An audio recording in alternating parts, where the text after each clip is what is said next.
Welcome to the Longevity Papers podcast. Every week we're all digging through the latest research, right? We're all hoping to find that one paper, that silver bullet that changes everything. But let's be real, is that how science actually works? And that brings me to this week. I gotta be honest with you, and this quote really sums it up. It's a pretty typical week. We've got some solid, interesting papers for sure, but game-changing, paradigm-shifting, not so much. It's mostly what we call incremental progress. And that actually got me thinking. It's the perfect opportunity to ask, what does a real breakthrough, a true paradigm shift, even look like? How do we even recognize one when we see it? So today, to really get a feel for the difference between that steady, incremental progress and a genuine, field-altering discovery, we're going to go back in time. We're going to look at a classic. All right, so let's talk about a true paradigm shift, the discovery of the very first longevity pathway. Yeah, we're going back to the foundational work of Cynthia Kenyon and her lab on the little roundworm C. elegans.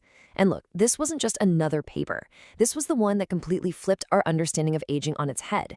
It took us from thinking aging was just, things wearing out, to realizing it's an active process controlled by our genes.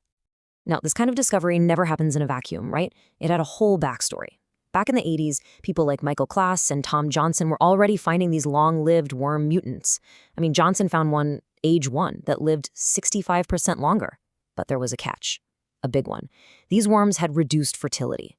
And that sent the entire field down a very specific, very logical-sounding path. It wasn't until Cynthia Kenyon's lab jumped in and started their own screen in the early 90s that things really took a turn, leading to that massive 1993 publication. So what was that path everyone was on? Well, it was all about this one big idea, the reproductive trade-off theory. And honestly, it makes a ton of sense, right? The thinking was an organism has a finite amount of energy. You can either spend it on making babies or you can spend it on maintaining your own body, your soma. So if you have lower fertility, all that extra energy must be getting diverted into keeping you alive longer. And hey, those early mutants seem to be the poster child for this theory. Case closed, right? Well, not for Cynthia Kenyon. She was skeptical. She thought the whole idea of energy just magically getting rerouted to longevity was a little too neat, maybe too simple. So her lab did this incredibly clever, super direct experiment. They just took regular worms and zapped them with a laser. They ablated the reproductive precursor cells, making the worms totally sterile from the get-go. So according to the theory, they should have lived longer, right? Nope. They had a completely normal lifespan. Boom, just like that, this one elegant experiment proved the trade-off theory, at least in its simplest form, was wrong. Something else had to be going on. And that something else was absolutely mind-blowing. The mutant her lab found, the DAF2 mutant, it didn't just live a bit longer. Its lifespan was more than doubled. Think about that. More than twice as long. I love how Kenyon described it. She said they'd look at these old worms and think they should have been dead, but there they were, moving around. Can you imagine seeing that in the lab? An effect that massive from a single gene? It was completely unheard of. So what was the magic? Well, the mechanism they figured out was just so elegant, so simple. Basically, you have this gene, DAF2, which turned out to be an insulin/IGF-1 receptor, and its whole job is to put the brakes on another gene, DAF16. It's constantly inhibiting it.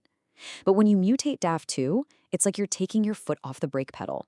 Suddenly, DAF16 is free to do its thing, and its thing is to switch on a whole army of cell-protective and metabolic genes, and that's the secret sauce. That's what makes the worms live so long. And this right here, this was the paradigm shift.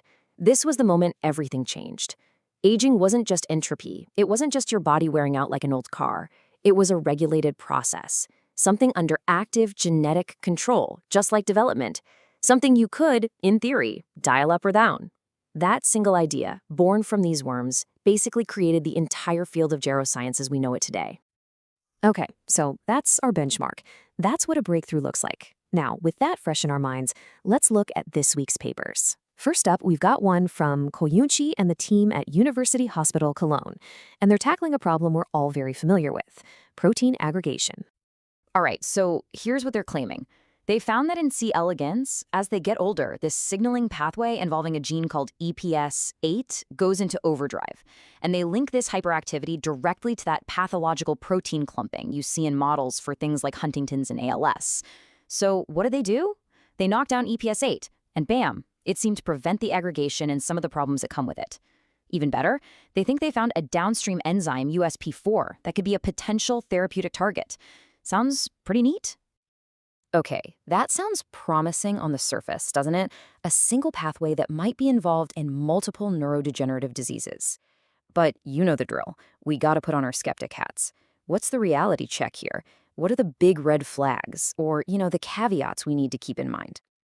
Okay, first and foremost, we're talking about worms here. C. elegans. And while they're fantastic for this kind of screening, we all know the leap from worm to mammal is, well, it's a chasm. Second, this gene EPS8, it's not just sitting around causing trouble. It has really important jobs in the cell. So if you start inhibiting it systemically, you could be looking at some serious side effects. And then there's the big one, the elephant in the room, the protein aggregation field itself. How many promising targets have we seen that looked amazing in preclinical models, only to completely faceplant in human trials? It's a tough, tough space. All right, moving on.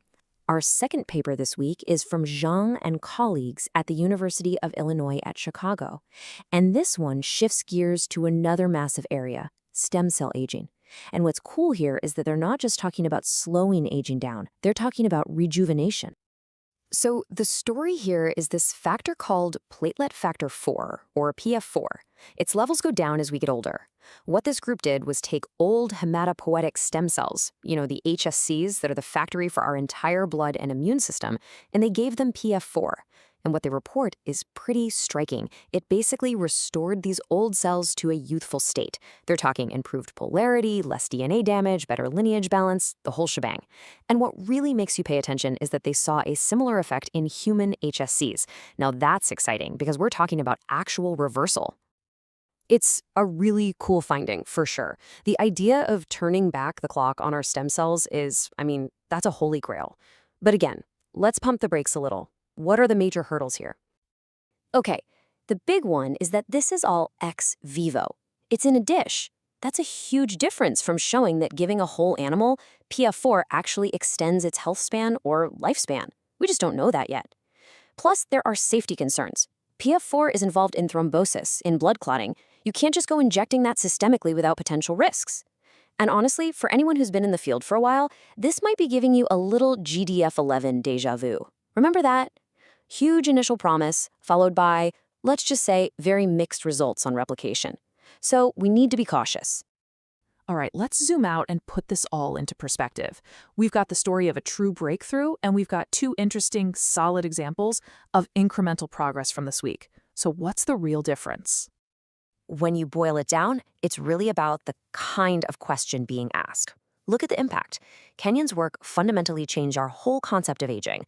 It wasn't about fixing a part, it was about discovering the machine. This week's papers, they refine our understanding of known problems, like protein aggregation or stem cell decline. The mechanism? Kenyon's work uncovered a brand new fundamental pathway. This week's papers identify new players, EPS8 and PF4, within pathways we already generally knew about.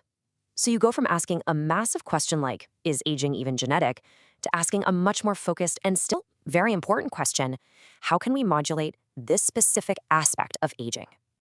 Here's the best way I can think to put it. A breakthrough, a true paradigm shift, is like an explorer who comes back and completely redefines the world map.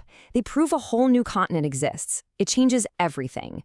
Incremental progress, which is what most of science is the crucial, necessary work of all the cartographers and surveyors who follow.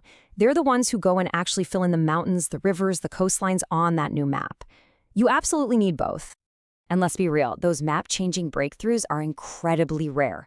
99% of what we all do, day in and day out, is that vital, incremental work. But it's always good to keep our eyes on the horizon. And it leaves us with a really important question to chew on for our own research, for the field as a whole. In this world of constant, necessary, incremental steps, where are we not looking? What are the blank spots on the map? Where is the next paradigm shift in aging actually hiding?